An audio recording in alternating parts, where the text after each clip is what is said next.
പശ്ചിമബംഗാളിൽ വാഗ്ദാനങ്ങൾ നിറവേറ്റുന്നത് തുടർന്ന് സുവേന്ദു അധികാരി സർക്കാർ. സ്ത്രീകൾക്ക് പ്രതിമാസം 3000 രൂപ ധനസഹായം നൽകുന്ന അന്നപൂർണ യോജന പദ്ധതിക്ക് തുടക്കമായി. 28 ലക്ഷം പേർ ഗുണഭോക്താക്കളാകുന്ന പദ്ധതിയാണ് അന്നപൂർണ യോജന. സ്ത്രീകൾക്കായുള്ള സാമൂഹ്യ സുരക്ഷാ പദ്ധതിയായ അന്നപൂർണ യോജനയുടെ ആദ്യഘട്ടത്തിൽ പ്രതിമാസം 3000 രൂപയുടെ സാമ്പത്തിക സഹായം നൽകും.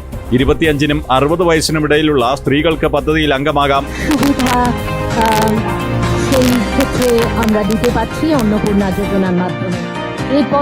പദ്ധതിയുടെ സുതാര്യത ഉറപ്പാക്കാൻ ബ്ലോക്ക് പഞ്ചായത്ത് ബൂത്ത് തലങ്ങളിൽ വരെ ഗുണഭോക്താക്കളുടെ പട്ടിക പ്രസിദ്ധീകരിക്കും. പദ്ധതിയിൽ രജിസ്റ്റർ ചെയ്യാൻ ഗുണഭോക്താക്കൾക്ക് 90 ദിവസത്തെ സമയം അനുവദിച്ചിട്ടുണ്ട്. പദ്ധതി ഉദ്ഘാടനം ചെയ്തുകൊണ്ട് ഉദ്യോഗസ്ഥരുടെ അക്ഷീണ പരിശ്രമം കൊണ്ടാണ് അന്നപൂർണ യോജന വേഗത്തിൽ തുടങ്ങാൻ സാധിച്ചതെന്ന് മുഖ്യമന്ത്രി സുവേന്ദു അധികാരി പറഞ്ഞു. സംസ്ഥാനത്ത് തൃണമൂൽ കോൺഗ്രസിന്റെ ഭരണകാലത്തുണ്ടായിരുന്ന ലക്ഷ്മീർ ഭണ്ഡാർ പദ്ധതിയിൽ വൻ ക്രമക്കേട് കണ്ടെത്തിയിരുന്നു.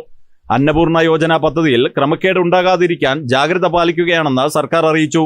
BJPയുടെ പ്രധാന തെരഞ്ഞെടുപ്പ് വാഗ്ദാനമായിരുന്നു അന്നപൂർണ യോജന. ജനം, ഡൽഹി.